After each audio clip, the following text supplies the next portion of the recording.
नमस्कार, आप देख रहे हैं आज का मुद्दा। मैं हूं आपके साथ विद्यासागर। यूपी विधानसभा चुनाव में अब की बार किसकी बयार होगी और कौन बाहर होगा, ये चुनाव के बाद तय होगा।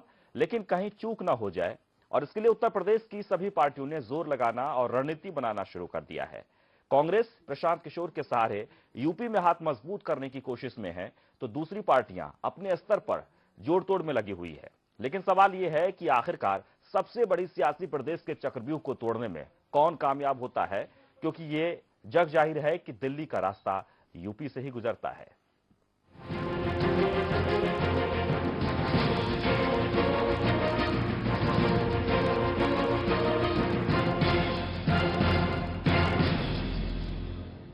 तो बिहार में महागठबंधन की विजय गाथा के स्क्रिप्ट लिखने वाले प्रशांत किशोर कांग्रेस की नैया पार लगाएंगे। जी हां, यूपी में विधानसभा चुनाव में प्रचार की कमान प्रशांत किशोर संभालेंगे। दिल्ली में यूपी चुनाव को लेकर कांग्रेस ने मंथन शुरू कर दिया है, और इस मंथन में प्रशांत किशोर भी शामिल थे। जिसने गुजरात में कमल खिलाया, जिसने हरियाणा समेत कई राज्यों में बीजेपी को सत्ता दिलाई, जिसने मोदी को देश की गद्दी पर बैठाया, उसी को बीजेपी ने किया दरकिनार। जिसने बिहार में बीजेपी को बर्बाद किया, उसके सहारे अब यूपी में कांग्रेस। यूपी में प्रशांत लगाएंगे कांग्रेस की नैया पार। कांग्रेस के हुए प्रशांत। जी हां, कभी बीजेपी के प्रचार की कमान थामने वाले प्रशांत अब कांग्रेस के पाले में आ गए हैं। यूपी में 2017 में विधानसभा चुनाव होने हैं, लिहाजा कांग्रेस पूरी तैयारी में जुट गई है। कांग्रेस ने दिल्ली में यूपी के चुनाव की तैयारी को लेकर आला पदाधिकारियों की बैठक बुलाई। प्रशांत कुमार एक ऐसा चेहरा है जिसे बिहार चुनाव से पहले कोई नहीं जानता था, लेकिन बिहार में विधानसभा चुनाव में एनडीए की करारी हार के बाद प्रशांत किशोर का नाम अचानक सुर्खियों में आया। प्रशांत ने महागठबंधन के प्रचार की कमान संभाली थी और उसे बखूबी अंजाम भी दिया। सत्ता से कोसों दूर लालू प्रसाद को बिहार में दोबारा वापसी दिलाई, तो दूसरी तरफ नीतीश कुमार को सीएम की गद्दी तक पहुंचाया। पहले बिहार में मुख्यमंत्री नीतीश कुमार के लिए बाहर ला चुके प्रशांत किशोर को अब यूपी में कांग्रेस अपने पाले में कर रही है। चुनाव जीत का फंडा तैयार करने में कांग्रेस प्रशांत किशोर का सहारा लेगी। हालांकि यूपी में विधानसभा चुनाव होने में अभी वक्त है, लेकिन कांग्रेस अभी से कोई कोर कसर बाकी नहीं रखना चाहती है। राजनीति की दिशा और दशा क्या स्वरूप लेती है और पार्टी और जनता के हित में क्या होता है, इस दृष्टि से अंतिम निर्णय इस मंथन के बाद और केंद्रीय नेतृत्व के बाद कोई निश्चित निर्णय किया जाएगा।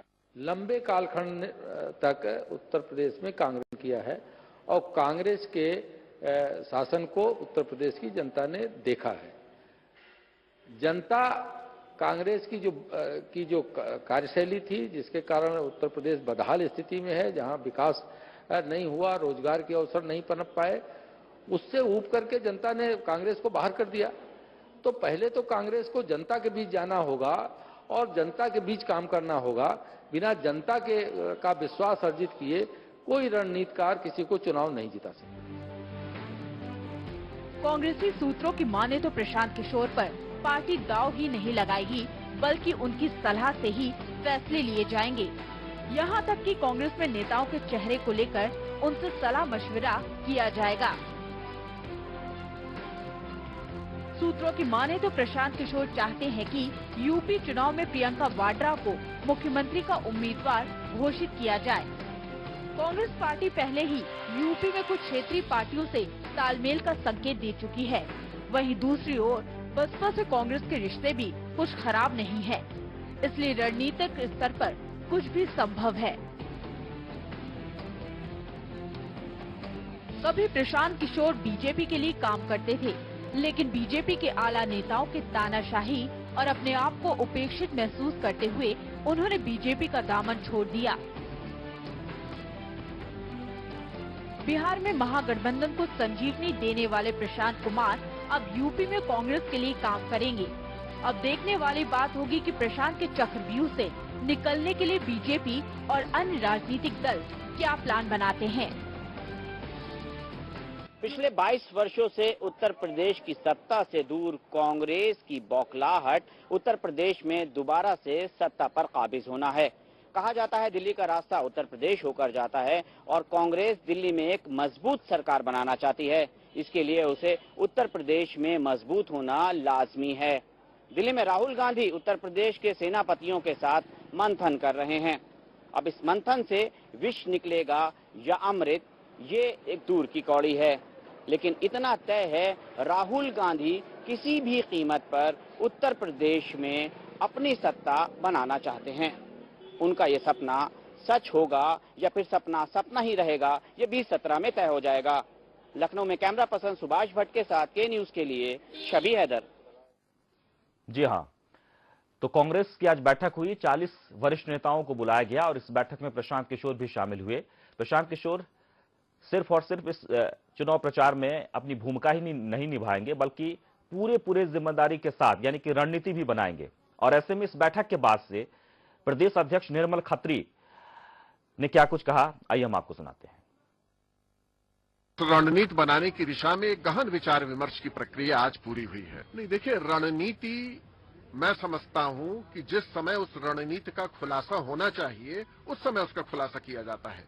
एक संकल्प आज सबका था और मन में भाव सबका था कि 2017 में उत्तर प्रदेश में कांग्रेस अपनी सरकार बनाएगी। आज तो संकल्प लिया है कि हमको जीतना है, वो जीत के दिखाएंगे। आज तो संकल्प लिया है कि हमको जीतना है, वो जीत के दिखाएंगे। और राहुल गांधी जी ने फाइनल राउंड पे एड्रेस किया, उसमें प्रियंका जी को लेके कोई चर्चा नहीं हुई। पार्टी को कैसे मजबूत किया जाए और आने वाले चुनाव में कैसे उतरा जाए और कैसे कम्युनल फोर्सेस और जातिगत ताकतों को शिक्षक दी जाए, इस मुद्दे पर चर्चा हुई। तो संकल्प लिया गया कि 2017 में किसी भी कीमत पर वहां पर सरकार बनाएंगे। दिल्ली में आज जब बैठक हुई और बैठक में यही नतीजा निकला। हालांकि बहुत ज्यादा रणनीति पर बात नहीं हुई और नेताओं में किस तरह से जोश है, किस तरह से उत्साह है, इसी को भांपने के लिए आज प्रशांत किशोर भी वहां पर बैठे। हालांकि देश भर में क्या स्थिति है, कांग्रेस की लगातार संपर्क में है राहुल गांधी से कई बार मुलाकात भी हो चुकी है। लेकिन इस मुलाकात के बाद महागठबंधन की तैयारी, उत्तर प्रदेश में बीजेपी को पटखनी देने की तैयारी, जैसे कि बिहार में पटखनी दी गई, दिल्ली में, और अब उत्तर प्रदेश की बारी है। हालांकि पंजाब की जहां तक बात कर ली जाए तो पंजाब में भी प्रशांत किशोर इस वक्त प्रकाश सिंह बादल के साथ उनके तालमेल बैठ गए हैं और वहां भी वो चुनाव प्रचार करेंगे। कुल मिलाकर यह कहा जा सकता है कि प्रशांत किशोर क्या किसी नेता को ब्रांड बना देते हैं, किसी नेता को अपनी रणनीति से, किसी पार्टी को पिछले कई सालों से, जो कि उत्तर प्रदेश में कांग्रेस सत्ता में नहीं है, अगर कांग्रेस ने यह संकल्प दोहराया है तो हो सकता है कि प्रशांत किशोर कुछ अलग से इसमें रणनीति बनाएंगे या फिर यहां के जो चक्रव्यूह है उसे तोड़ने की कोशिश करेंगे। हमारे साथ तमाम मेहमान भी जुड़ गए हैं। मोहम्मद शाही जो कि समाजवादी पार्टी के नेता हैं, स्वागत है आपका। सुरेंद्र राजपूत जी कांग्रेस के नेता हैं, आपका भी बहुत बहुत स्वागत है। विनीत अग्रवाल जो कि भाजपा के नेता हैं, आपका भी बहुत बहुत स्वागत है। धीरेन्द्र श्रीवास्तव जी वरिष्ठ पत्रकार हैं, आपका भी बहुत बहुत स्वागत है। उमेश कुमार जी राजनीतिक विश्लेषक हैं, दिल्ली स्टूडियो में है, आपका भी बहुत बहुत स्वागत है। सबसे पहले सुरेंद्र राजपूत जी के पास जाना चाहेंगे, कांग्रेस के नेता हैं, क्योंकि प्रतिक्रिया बहुत जरूरी है। संकल्प तो ले लिया गया है लेकिन जो चक्रव्यूह है उसे कैसे तोड़ेंगे? सुरेंद्र राजपूत जी।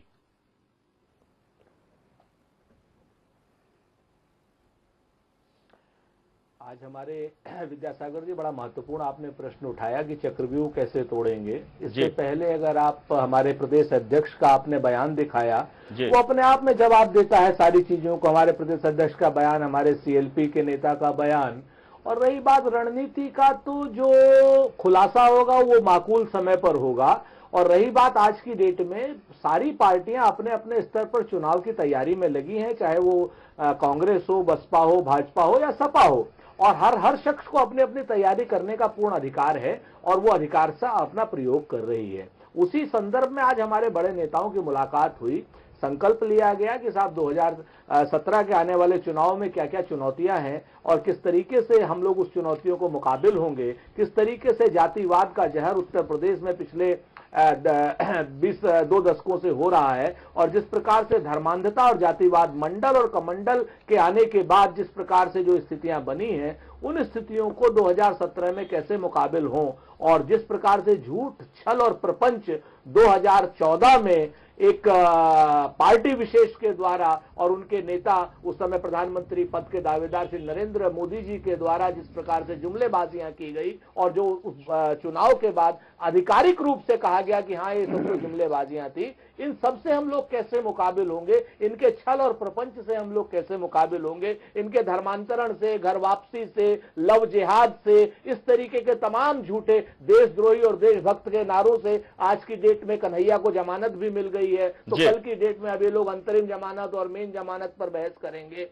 और साथ में कहेंगे अब संविधान को ये लोग क्या कहेंगे और न्यायपालिका को क्या कहेंगे, ये भी देखना होगा। तो इन सारी बातों से हम किस तरीके से मुकाबिल होंगे विद्यासागर, इन सारी चीजों को लेकर के मंथन हुआ। शुरुआत है, एक ऑनगोइंग प्रोसेस है, उस प्रोसेस में जो रणनीति बनेगी उचित समय पर पार्टी फोरम में हम उसका खुलासा करेंगे। विनीत अग्रवाल जी, जो जिम्मेवार लोग हैं आपके सामने भी आएंगे। जी विनीत अग्रवाल जी, सवाल यह उठता है कि बिहार के बाद यानी बिहार में जो स्थिति बन रही थी, सबको ये जानकर हैरत हो रहे थे, यानी कि सब परेशान हो रहे थे कि नीतीश कुमार दोबारा सत्ता में कैसे आए। और उसके पीछे यही कहा जाता है कि चाणक्य की भूमिका की तरह प्रशांत किशोर वहां पर अपनी भूमिका निभाए और जिस तरह से नमो टी की व्यवस्था की गई थी लोकसभा चुनाव में, वहां पर ब्रेकफास्ट पर चर्चा शुरू कर दी गई, एक अलग अलग तरह से रणनीति बनाकर। क्या उत्तर प्रदेश में भी प्रशांत किशोर एंट्री कर रहे हैं जबरदस्त गठबंधन के साथ, अपनी रणनीति को लेकर बीजेपी को यहां भी पटखनी देंगे?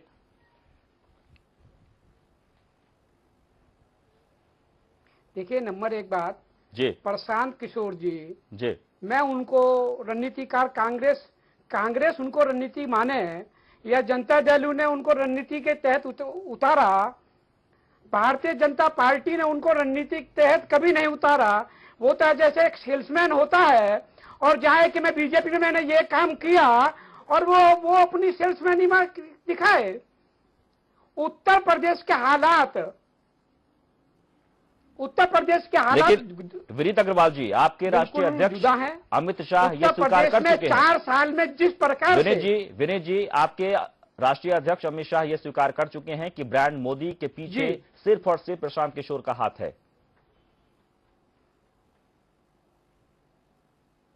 देखिए, मैं राष्ट्रीय अध्यक्ष जी ने क्या कहा मैंने नहीं सुना, उनकी बात को सर माथे पे।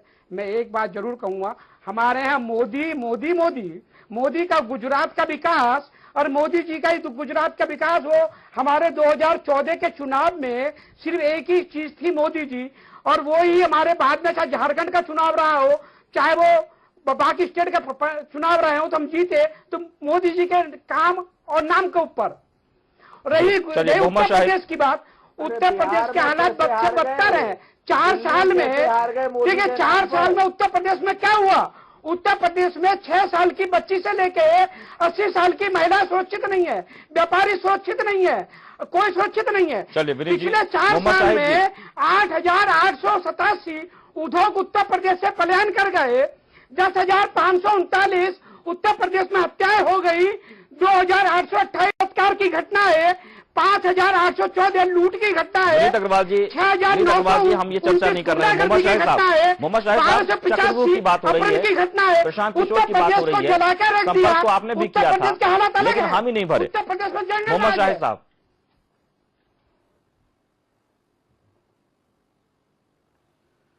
देखिए विद्यासागर जी, लोकतंत्र में हर व्यक्ति को, हर पार्टी, जितनी भी पॉलिटिकल पार्टीज हैं इस देश की, सबको कोई ना कुछ अपनी जो तरकीब होती है चुनाव लड़ने के लिए वो अपना आजमाना चाहिए, बिल्कुल अच्छी बात है जी।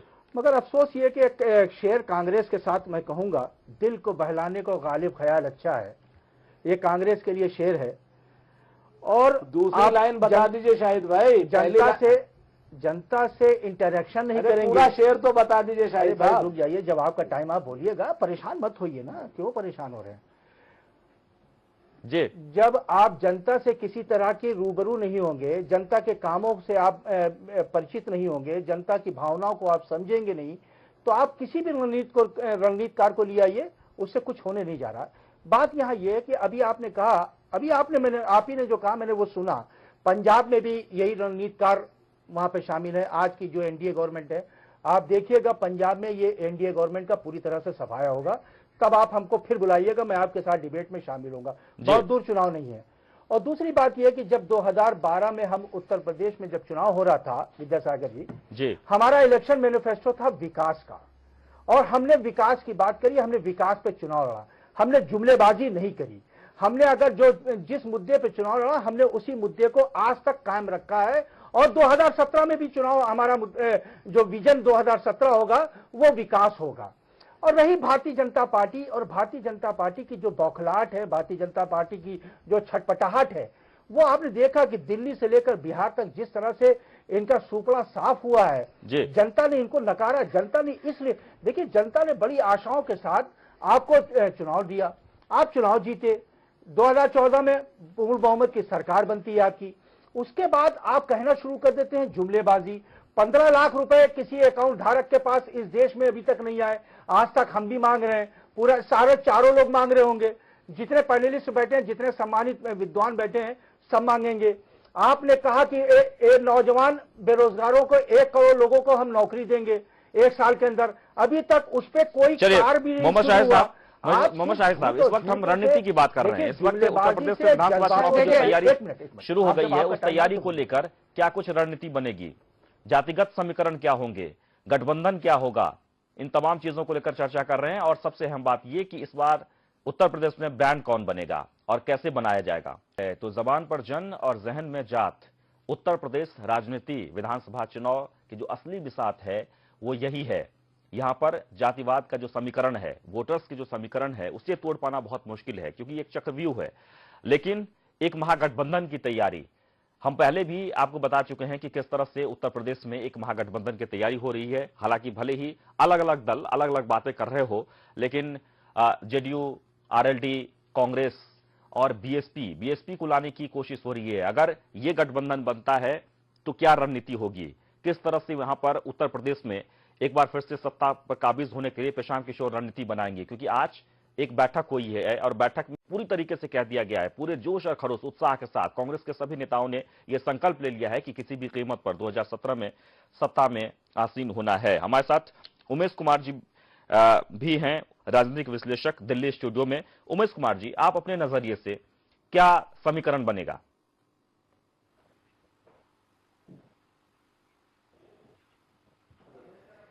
देखिए, सबसे पहले तो ये देखना जरूरी है कि प्रशांत किशोर इससे पहले लोकसभा इलेक्शन में बीजेपी के साथ काम किया था जी, और उसके बाद उसने बिहार में जो है दूसरा इलेक्शन उनका बिहार था, और दोनों जगह स्ट्रेटजी मेकर के उनका नाम बढ़ाया गया आगे। लेकिन ऐसा नहीं है, बिहार में जातीय समीकरण आगे थी, और ये जब लोकसभा के चुनाव हो रहे थे उस समय एंटी कांग्रेस माहौल बना हुआ था, यानी कि यूपीए 2 के खिलाफ माहौल बना हुआ था जी। तो उसमें प्रशांत किशोर का बहुत ज्यादा कहीं न यहाँ योगदान था और न ही बिहार में योगदान था। इसलिए यूपी में वो कितने सफल होंगे ये तो सवाल, भविष्य का सवाल है।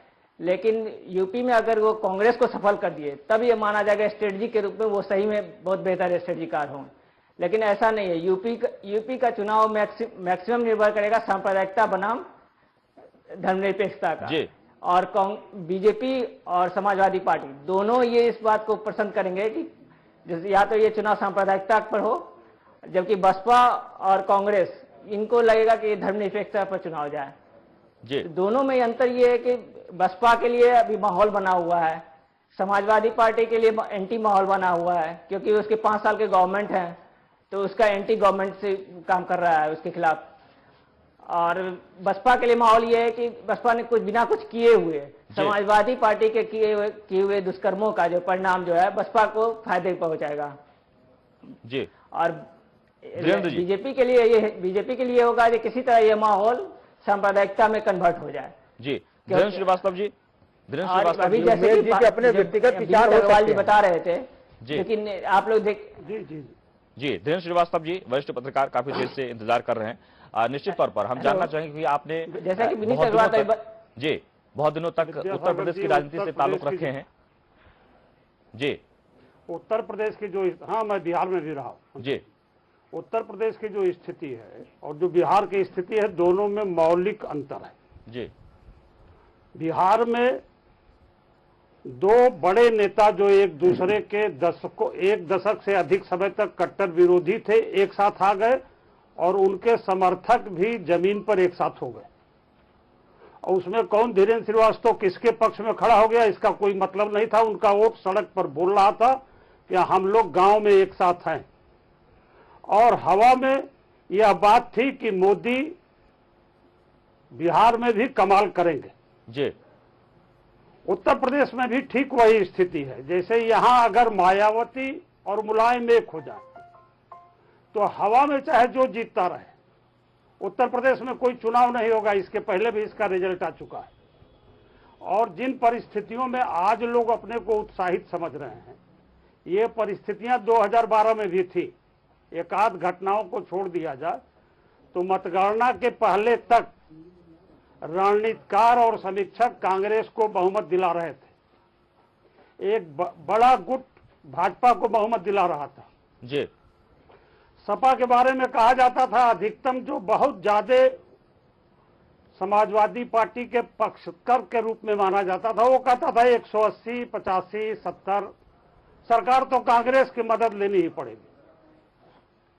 बसपा के बारे में कहा जाता था कि ये जा रही है लेकिन नंबर 2 यही रहेगी। चुनाव का जब परिणाम आया 2012 का, तो भारतीय जनता पार्टी और कांग्रेस की वही स्थिति रही जो पहले थी और लड़ाई सपा और बसपा के बीच ही हुई। 2017 में भी जो उत्तर प्रदेश की परिस्थितियां हैं उसमें लड़ाई इन्हीं दोनों प्रमुख दलों के बीच होनी है। अब अन्य दलों को तय करना है कि आपको मोदी को हराना है कि अखिलेश यादव को हराना है जी। आपने एक सवाल किया कि ब्रांड कौन होगा जी। सपा का ब्रांड तो क्लियर है कि वह मुख्यमंत्री अखिलेश यादव के नेतृत्व में चुनाव लड़ेगी जी।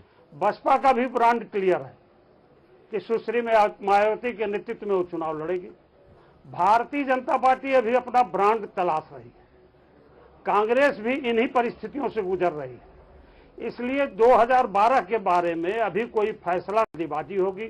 सबके ब्रांड तय हो जाए, सबके मुद्दे स्पष्ट हो जाए, यह बात स्पष्ट हो जाए कि हराना किसको है, अखिलेश को हराना है या मोदी को रोकना है। तब उत्तर प्रदेश के चुनाव के बारे में कोई उचित समीक्षा हो सकती है। अभी कुछ भी कहना जल्दीबाजी होगी। जी सुरेंद्र राजपूत जी, उत्तर प्रदेश की जो स्थिति है, 49 ऐसे विधानसभा सीट हैं जहां पर 49 दलित का जो वोटर्स हैं वो सबसे ज्यादा है। 20 ऐसे हैं जहां मुस्लिम वोटर्स ज्यादा हैं और वहां पर दलित नंबर 2 पे हैं। जहां वोटर और यादव एमवाई की समीकरण कहें, ब्राह्मण के समीकरण बताएं, अगर ठाकुर की अगर बात कर लीजिए, ये तमाम जो समीकरण हम देखते हैं तो उसे तोड़ पाना या फिर उसमें सेंध लगाना, अलग अलग पार्टी जो अपने छवि बनाकर रखी हुई है या फिर अपने वोट बैंक को जो स्टोर करके रखे हुए हैं, वहां सेंध लगाना बहुत ही मुश्किल है। कोशिश तो हर कोई करते हैं लेकिन कामयाब नहीं हो पाते हैं। ऐसे में एक प्रशांत किशोर जो कि ब्रांड के रूप में ये भी लगातार वो कन्विंस करने में जुटे हुए हैं कांग्रेस पार्टी के जो प्रमुख लोग हैं, खासकर सोनिया गांधी और राहुल गांधी को, कि क्यों ना उत्तर प्रदेश में इस बार ब्रांड प्रियंका के नाम से प्रचार किया जाए, ब्रांड के तौर पर उन्हें उतारा जाए और इसका फायदा हो सकता है। हालांकि कांग्रेसी कार्यकर्ताओं की तरफ से भी कई बार ये मांग बार बार दोहराई गई है लेकिन इसका असर नहीं हुआ है, माना नहीं गया है। तो क्या लगता है इस बार 2017 में अगर आपको सत्ता में आना है तो प्रियंका गांधी को लाना होगा आगे?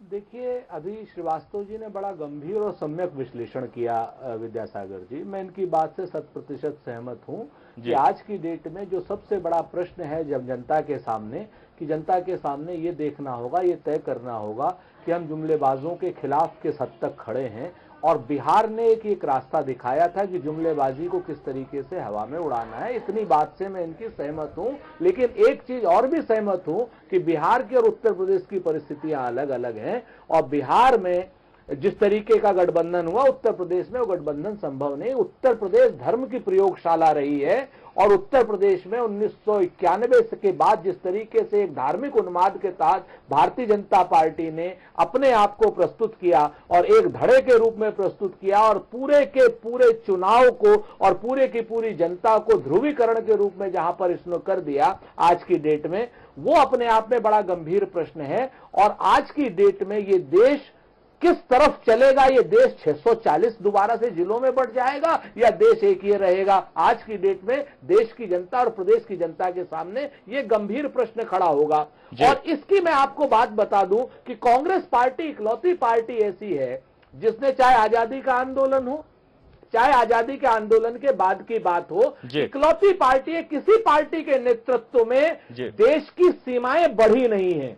लोग कहते हैं कि देश की सीमाएं किस पार्टी के नेतृत्व में बढ़ी है, तो मैं पूरी जिम्मेवारी के साथ कहता हूं कि कांग्रेस के नेतृत्व में देश की सीमाओं का विस्तार हुआ है। 1975 में सिक्किम का विस्तार हुआ, सिक्किम को भारतीय गणराज्य में शामिल किया गया और उससे पहले गोवा गणराज्य को भारत में शामिल किया गया। और ये अपने आप में दोनों ही का नेतृत्व कांग्रेस ने किया था, इसमें कहीं कोई दो राय नहीं है। तो देश की एकता को, अखंडता को और सीमाओं को एक तरफ रखने में, एक रखने में अगर किसी पार्टी का योगदान है तो वो कांग्रेस पार्टी का योगदान है। उत्तर प्रदेश की जनता 1990 से धर्मांधता और जातिगत के चक्र में इस तरीके से पिस गई है कि इस बार वो कहीं ना कहीं विकास परक राजनीति को देख रही, इस बार जुमलेबाजों को दूर रखने की बात कर रही, इस बार उन सारी शक्तियों को दूर रखने की बात कर रही है जो देशभक्ति का प्रमाण पत्र बांटते हैं। प्रमाण पत्र तो देशभक्ति का बांटते हैं विद्यासागर ये लोग, लेकिन हमेशा काम इन्होंने आजादी से पहले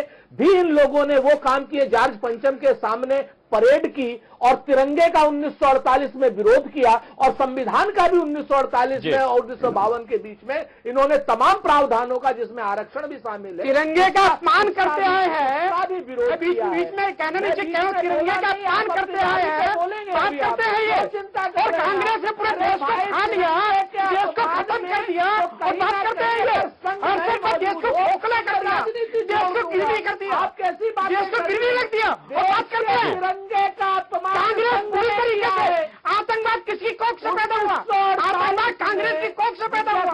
महंगाई कहां से आई? लगातार हम चर्चा कर रहे हैं कि आज दिल्ली में कांग्रेस पार्टी की बैठक हुई है, यानी राहुल गांधी के नेतृत्व में 40 वरिष्ठ कांग्रेसी नेताओं को बुलाया गया उत्तर प्रदेश से संबंधित, और 2017 विधानसभा चुनाव को लेकर चर्चा हुई है। संकल्प लिया गया है कि किसी भी कीमत पर हमें सत्ता में वापसी करना है विधानसभा यानी उत्तर प्रदेश में। अगर ऐसा होता है तो इसमें गठबंधन का फार्मूला भी अपनाया गया है, खासकर जेडीयू, आरएलडी और बसपा को, यानी एक धड़ा, कांग्रेस के एक धड़ा लगातार इस पैरवी में जुटा हुआ है कि किसी भी कीमत पर बसपा को अपने साथ ले आए। हालांकि मायावती ने पहले ही ऐलान कर दिया है कि हम अकेले चुनाव लड़ेंगे, लेकिन ऐसा नहीं है, रणनीति बन रही है। हो सकता है कि बातें अगर बन जाए तो एक साथ हो जाए, और जब एक साथ ये लोग हो जाएंगे तो फिर क्या, किस तरह का समीकरण बनेगा?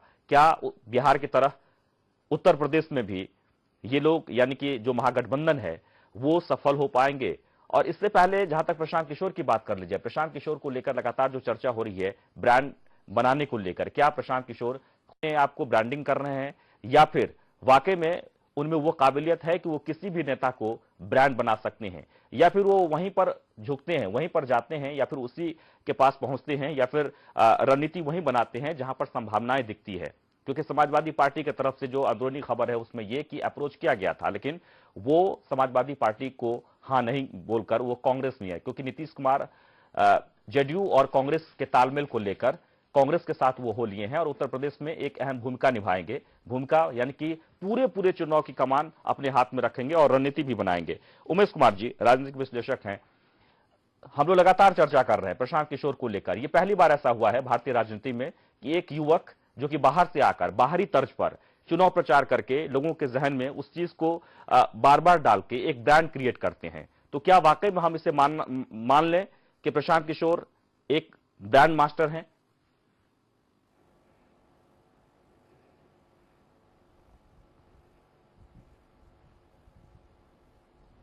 अगर कांग्रेस को उसने यूपी में ला दिया जी, जिसकी संभावना दूर दूर तक नहीं दिखाई पड़ रही। यूपी में सबसे पहले तो ब्रांड के रूप में प्रियंका को आगे किया ही नहीं जाएगा। प्रियंका को आगे करने का मतलब है कि राहुल गांधी का ब्रांड खत्म होना जी, और कांग्रेस कभी नहीं चाहेगी राहुल गांधी का ब्रांड खत्म हो, ना ही सोनिया गांधी चाहेगी। सोनिया गांधी को, राहुल गांधी को आगे करने के लिए कांग्रेस तक से समझौता कर लिया जी, इसलिए प्रियंका को आगे करना फिलहाल तो दूर दूर तक संभावनाएं नहीं दिखाई पड़ रही है जी। और कांग्रेस अभी इस स्थिति में यूपी में नहीं है कि वो अपने बलबूते पर सरकार बना सके जी। प्रशांत किशोर कितने भी स्ट्रेटजी बना ले, प्रशांत किशोर 2 जगह सिर्फ इसलिए सक्सेस हुए, एक जगह जातीय गणित उनके फेवर में हो गया था जिसके साथ जुड़े थे, दूसरी जगह धर्म उनके फेवर में हो गया था जी। तो लेकिन यूपी में अगर प्रशांत किशोर तब सक्सेस होंगे जब पूरी तरह से ये ध्रुवीकरण धर्म के आधार पर हो जाए। तो अगर ध्रुवीकरण धर्म के आधार पर होती है तब मायावती कमजोर होगी, अब मायावती कमजोर होगी तभी वो बाकी दलों के तरफ दोस्ती के हाथ बढ़ाएगी। अभी फिलहाल मायावती सबसे मजबूत स्थिति में है, इसलिए वो किसी की तरफ हाथ अपनी तरफ से नहीं बढ़ाएगी जी।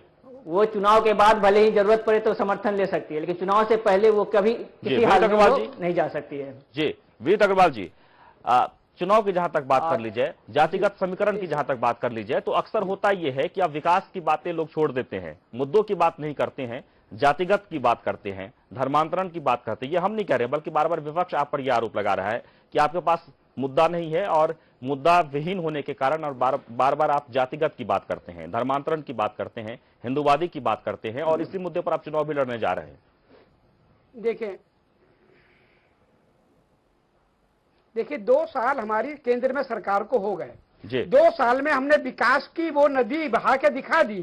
वो उस नदी से जो विकास की नदी हमने बहाई उससे पूरे भारत में ही नहीं विश्व में भारतीय जनता पार्टी के साथ नरेंद्र मोदी जी ने नाम को, भारत के नाम को विश्व पटल पर ऊंचा किया। इससे कांग्रेस बौखलाई हुई है और पहले ही ये बसपा हो, कांग्रेस हो, लोकदल हो, जिनकी तिजोरियां बंद हो गई, जिनके डिब्बे बंद हो गए, वो एक मिल जाओ कुछ फर्क नहीं पड़ने वाला।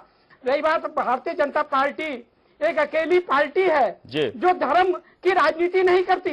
हम लोग हिंदू, मुस्लिम, सिख, ईसाई सबको साथ लेकर चलते हैं, पर भारत में रहकर ही राहुल गांधी हैदराबाद में जाते हैं और वही राहुल गांधी जेएनयू में जाते हैं और राजद्रोहियों का समर्थन करते हैं। और उनपे मैं तो कहूँ राहुल गांधी पर राजद्रोह का मुकदमा होना चाहिए था। जी, और आप राहुल गांधी को क्या आप सहमत हैं तो वो जी की बात से? जो एक सेल्समैन है प्रशांत जी को लेकर आ रहे हैं, क्या होना है? कुछ नहीं होने वाला है। भारतीय जनता पार्टी उत्तर प्रदेश में सरकार बनाएगी, भारतीय जनता पार्टी का मुख्यमंत्री होगा और भारतीय जनता पार्टी एक बार सरकार बनाएगी। विनीत अग्रवाल जी की बातों से सहमत हैं? बताएं विद्यासागर जी। अब मुंगेरी लाल के हसीन सपने देखने सबको है, कांग्रेस मुंगेरी लाल के हसीन सपने देखे और समाजवादी पार्टी के 4 साल के सरकार को जनता भुगत रही है। पिछली बसपा की 5 साल की सरकार को जनता ने भुगता है। लूट, डकैती, हत्या, सुरेंद्र राजपूत जी को भी बोलने दीजिए। घटनाओं से उत्तर प्रदेश जल रहा है। जी आपका प्रश्न क्या था? जी हमारा प्रश्न ये है कि विनीत जी थे तो मैं इनकी भाषा आवाज सुन नहीं पाया। जी विनीत अग्रवाल जी बार बार ये कह रहे हैं कि आप सपने देख रहे हैं जो संभव नहीं है, और जहां तक आपके श्रेष्ठ नेतृत्व की बात कर ली जाए तो वो कमजोर है पहले से भी, और प्रशांत किशोर हो या भी ब्रांड हो यहां कुछ नहीं कर सकते।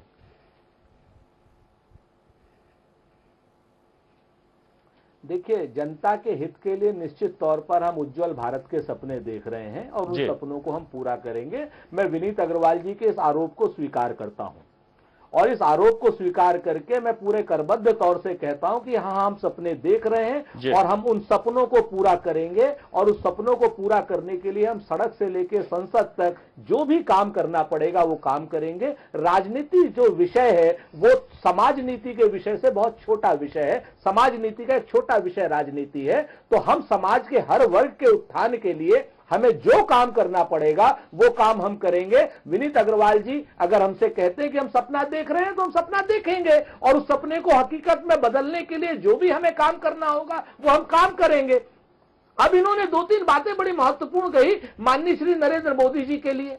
इनकी विदेश नीति तो देख लीजिए, इन लोगों ने नेपाल को पाकिस्तान की तरीके से ट्रीट कर रहे हैं, दुश्मन राष्ट्र के रूप में, और पाकिस्तान को नेपाल की तरीके से ट्रीट कर रहे हैं। अचानक से एयर ड्रॉप हो जाते हैं, अचानक से बिरयानी खा करके और पठानकोट में आमंत्रित करके चले आते हैं ये लोग। और उसके बाद उसी में एक बात आती है, एक बड़ा जिम्मेदार नेता एक आरोप लगाता है इनके ऊपर कि जिस शादी में माननीय मोदी जी गए थे उस शादी में पूरे विश्व का सबसे बड़ा आतंकवादी बुलाया गया था, उससे मुलाकात हुई या नहीं हुई है तो ये लोग बताएंगे चलकर। आज की डेट में विनीत जी अब चुप रहे 1 मिनट जी।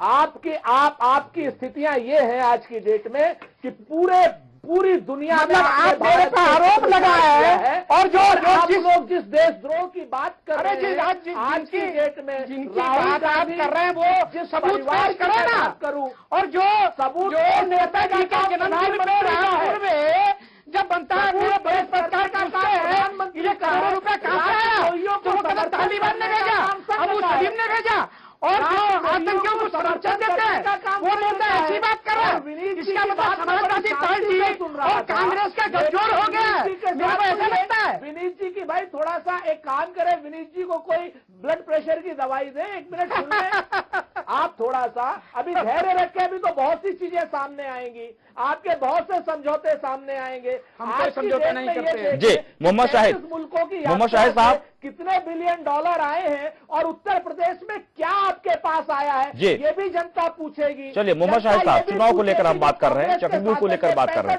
जी विद्या जी बताइए। जी मोहम्मद शाहिद साहब, सवाल ये है कि समाजवादी पार्टी चर्चा से गौन हो रही है अचानक से। विद्या जी बताइए। जी मोहम्मद शाहिद साहब, जिस तरह से चर्चा शुरू हुई है, पार्टी की तैयारी, सभी पार्टियों की तैयारी भी शुरू हो गई है, उसमें अचानक से समाजवादी पार्टी गौन होते जा रही है, चर्चा से गायब होते जा रही है। ये आपका अपना व्यक्तिगत आकलन हो सकता है, आप पत्रकार हैं, आपका अपना आकलन हो सकता है, मगर समाजवादी पार्टी उत्तर प्रदेश में जिस चुनाव की तैयारी में है और दूसरे दल अपनी होड़ में है कि कौन समाजवादी पार्टी से लड़ेगा, यहां ये है। आप देखिए अभी 4 महीने 5 महीने पहले विद्या जी मैं चुनाव शुरू करूंगा आपको जिला पंचायत के चुनाव से, मैं प्रधानी के चुनाव से नहीं, जिला पंचायत सदस्य के चुनाव से बात करूंगा। कांग्रेस के पास कैंडिडेट नहीं थे, भारतीय जनता पार्टी के पास चुनाव लड़ने के लिए कैंडिडेट नहीं थे। ये सिर्फ टेलीविजन पे बैठ के बहस तो कर सकते हैं कैंडिडेटों की और चुनाव लड़ने की, चुनाव न लड़ने की, मगर जमीन पर इनके पास कुछ नहीं है। अभी देखिए आप, उसके बाद आप देखिए पूरी तरह से सफाया हो गया इनका जिला पंचायत के चुनाव को लेकर, जिला पंचायत सदस्यों में चुनाव में। एक बात, दूसरी बात आप देखिए ये एमएलसी के चुनाव में कांग्रेस के पास उत्तर प्रदेश में चुनाव लड़ने के लिए कैंडिडेट भी नहीं है। भारतीय जनता पार्टी ने बड़ी दम के साथ कैंडिडेट उतारे और उसके बाद उन सब कैंडिडेटों ने अपने आप को सरेंडर कर दिया। समाजवादी पार्टी के विकास की जो धारा है उसके साथ चलने का उन्होंने प्रयास किया और उनका हमने स्वागत किया। आज आप देखिए भारतीय जनता पार्टी के पास चुनाव लड़ने के लिए अच्छे कैंडिडेट नहीं है, अलावा गुंडे माफियाओं के। इनके पास चुनाव लड़ने के लिए कैंडिडेट नहीं है, राजनीतिक व्यक्ति नहीं है, न इनके लिए कोई लड़ना चाहता। एक बात, दूसरी बात मैंने आपको पहले भी कही विद्या जी कि समाजवादी पार्टी की सरकार विकास पे लड़ेगी, विकास हमारा अहम मुद्दा है और इन लोगों का मुद्दा देखिए। और एक आपने कांग्रेस के बारे में बात करी, कांग्रेस 2017 की तैयारी में नहीं लगी है, कांग्रेस 2019 के चुनाव की तैयारी कर रही है। उसको उत्तर प्रदेश में 2000 अपनी कहीं जमीन बिक नहीं रही है, इसलिए वो 2019 की तैयारी में लगे हैं अभी से, मगर फोकस उन्होंने 2017 में। उसके बावजूद अभी उत्तर प्रदेश में उनके पास कैंडिडेट, अभी एप्लीकेंट तक नहीं है। कैंडिडेट तो होना बहुत दूर की बात है, कैंडिडेट तक कहीं एप्लीकेंट तक नहीं, लोग तैयार नहीं है कांग्रेस के टिकट पर चुनाव लड़ने के लिए। और भारतीय जनता पार्टी क्या वाकई में यह स्थिति है? उत्तर प्रदेश में सांप्रदायिकता जिस तरह से ध्रुवीकरण का काम कर रही है, आप देखिए एक इनका। जी हां, विधानसभा चुनाव को लेकर तैयारी तो शुरू हो गई है, मंथन भी शुरू हो गया है और मंथन को लेकर एक नया गठबंधन को लेकर बातचीत भी शुरू हो गई है। लेकिन आज दिल्ली में राहुल गांधी के नेतृत्व में 40 वरिष्ठ नेताओं को बुलाया गया था कांग्रेस के, और संकल्प लिया गया कि किसी भी कीमत पर 2017 में हम यहां पर सरकार बनाएंगे, यानी कि सत्ता में आएंगे। और वो भी कैसे, तो आपको बता दें कि वो समीकरण एक बन रहा है। एक समीकरण ये कि कांग्रेस, जेडीयू, आरएलडी और साथ ही बसपा से भी बातचीत हो रही है। बहुत ही जल्द ये हम आपको बताएंगे कि बसपा के साथ गठबंधन हुआ है, महागठबंधन, और महागठबंधन की अगुवाई कर रहे हैं प्रशांत किशोर। और प्रशांत किशोर ने डिमांड भी किया है कि राहुल गांधी को छोड़कर, यानी प्रियंका गांधी को क्यों न उत्तर प्रदेश में ब्रांड बनाया जाए, उनके नाम से चुनाव प्रचार की शुरुआत हो, ताकि उत्तर प्रदेश की जनता एक बार फिर से कांग्रेस की तरफ उनका रुझान बढ़े, क्योंकि दिल्ली का जो रास्ता है वो उत्तर प्रदेश से ही गुजरता है। सुरेंद्र राजपूत जी हमारे साथ बने हुए, लेकिन विपक्षी पार्टियों का लगातार यह आरोप है कि कांग्रेस के पास न तो इस तरह की कोई जमीन है, न ही इस तरह का कोई कैंडिडेट है, कांग्रेस के टिकट पर कोई चुनाव तक नहीं लड़ना चाहते। क्या सुरेंद्र राजपूत जी ये सही है?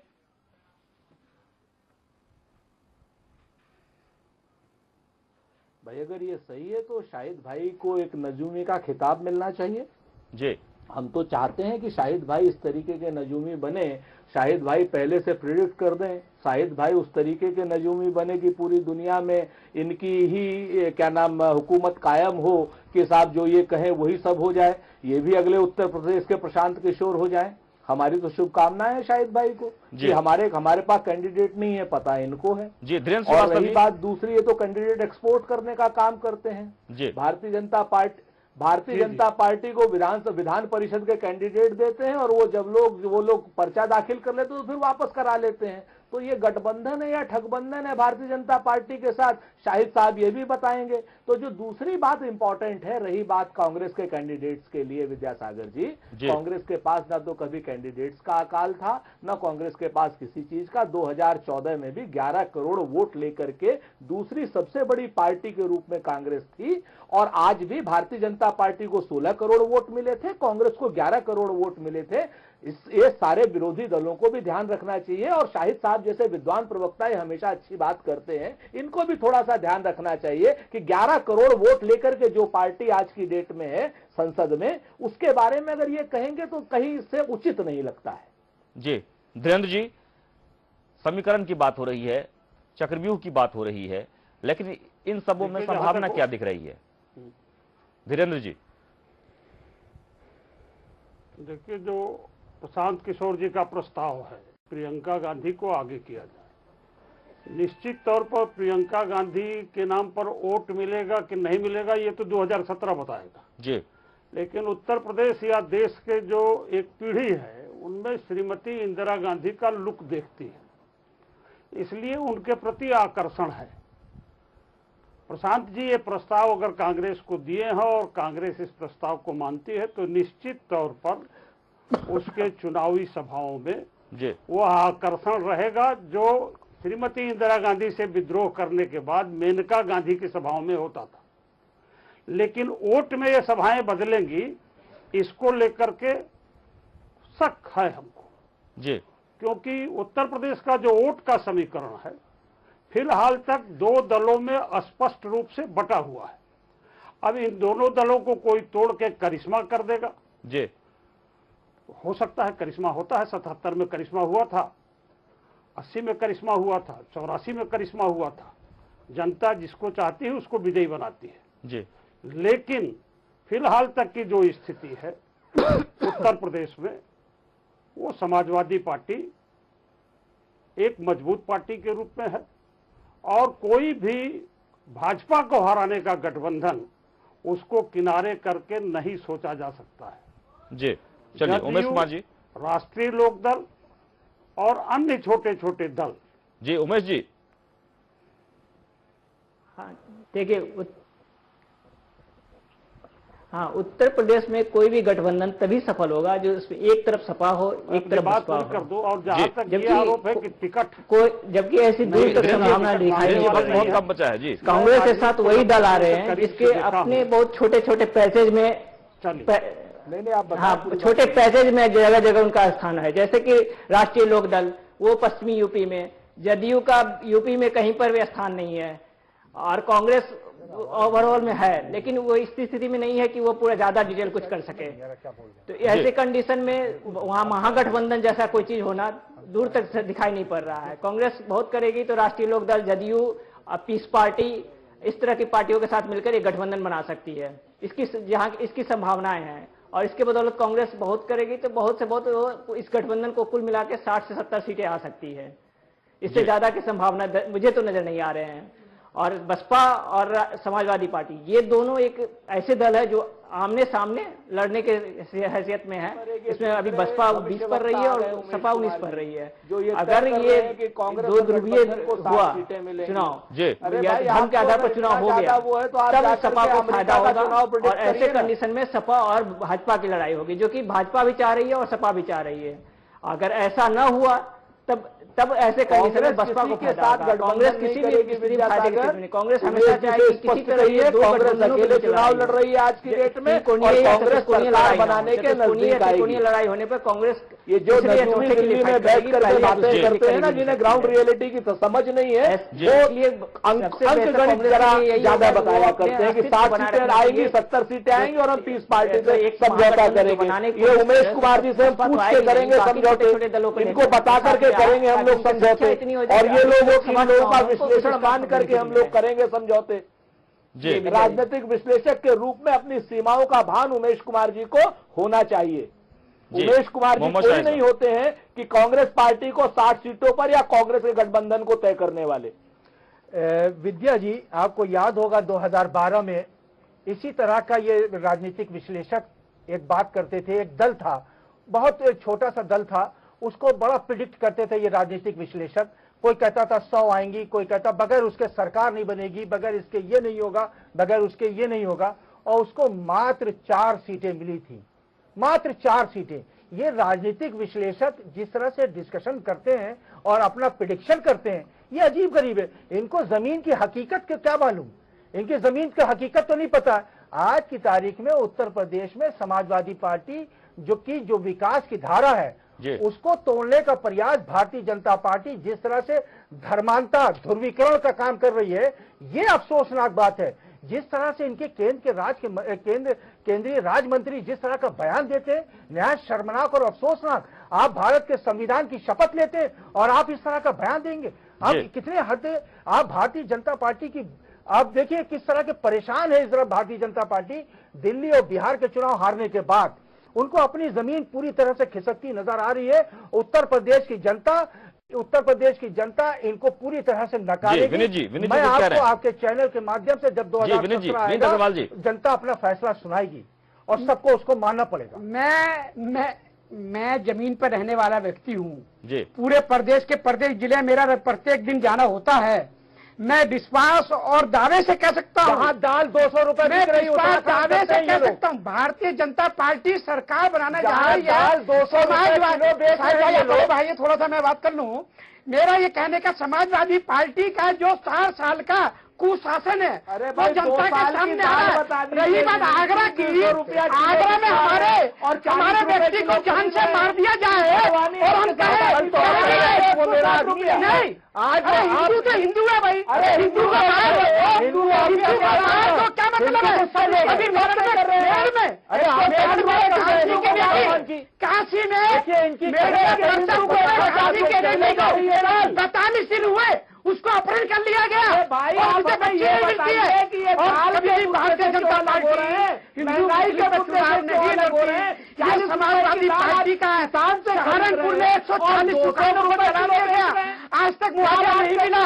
क्या हुआ मुजफ्फरनगर में, क्या हुआ कांड में, इनके आजम खान साहब ने क्या हालात की बात कर रहे हैं। उत्तर प्रदेश कीजिए ना, अरे उत्तर प्रदेश राज कर लिया कीजिए आप, 5 साल सोलह के 4 साल कीजिए आप। हरियाणा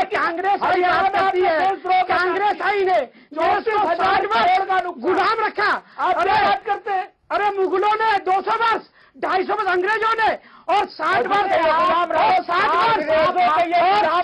अंग्रेजों की चटका कांग्रेस में। अरे लोग ये गोलवलकर के चाहने वाले राष्ट्रीय जो आजादी में जिसने लड़ाई आजादी में अभी भी साथ किया, क्या बात करते हैं। समाजवादी पार्टी गोलवलकर ये मानने वाले नहीं, इन्होंने बात करते हैं लोहिया की, ये बात लोहिया जो आजादी के नाम पर कतला हो रहा है, लोहिया के नाम पे गोलवलकर के कराए जा रहे हैं। योगदान नहीं रहा कभी, अगर कहीं योगदान किसी का है तो योगदान है तो भारतीय जनता पार्टी का कार्यकर्ता हो रहा है। आज तो से कोई मतलब नहीं, न इनको आज नरेंद्र मोदी जी के काम उनके नाम से सब बौखलाए हुए हैं। इनको मालूम है उत्तर प्रदेश का मिजाज दूसरा है, उत्तर प्रदेश में भारतीय जनता पार्टी की सरकार। चलिए बहुत बहुत शुक्रिया हमारे स्टूडियो में आने के लिए। आपका बहुत बहुत शुक्रिया। मोहम्मद शाहिद साहब आपका भी बहुत बहुत शुक्रिया। धीरेन्द्र श्रीवास्तव जी आपका भी बहुत बहुत शुक्रिया। और उमेश कुमार जी आपका भी बहुत बहुत शुक्रिया। हम उम्मीद करते हैं कि आरोप प्रत्यारोप के बजाय जो मुद्दे पर बात हो, यानी कि जो जमीनी हकीकत है प्रदेश में, क्या दिक्कतें हैं उन विकास को लेकर या फिर जनता को क्या रिक्वायरमेंट है उस पर बात हो, ना कि चुनाव को देखते हुए जातिगत समीकरण की बात होने लगे या फिर जातिवाद को लेकर या फिर किस तरह से एक दूसरों को आपस में लड़ा दें। क्योंकि हर पार्टी की तरफ से अभी जो फॉर्मूला अपनाया जा रहा है वोट बैंक को लेकर, और वो सिर्फ और सिर्फ यही, और इसी के आधार पर वोट बैंक के बंटवारे भी हो रहे हैं जो कि सही नहीं है। लेकिन ऐसे में प्रशांत किशोर जो कि एक नए एंट्री के साथ, एक नए रणनीति के साथ उत्तर प्रदेश में एंट्री कर रहे हैं, उसका कितना असर होगा वो भी देखने वाला होगा। फिलहाल इतना ही।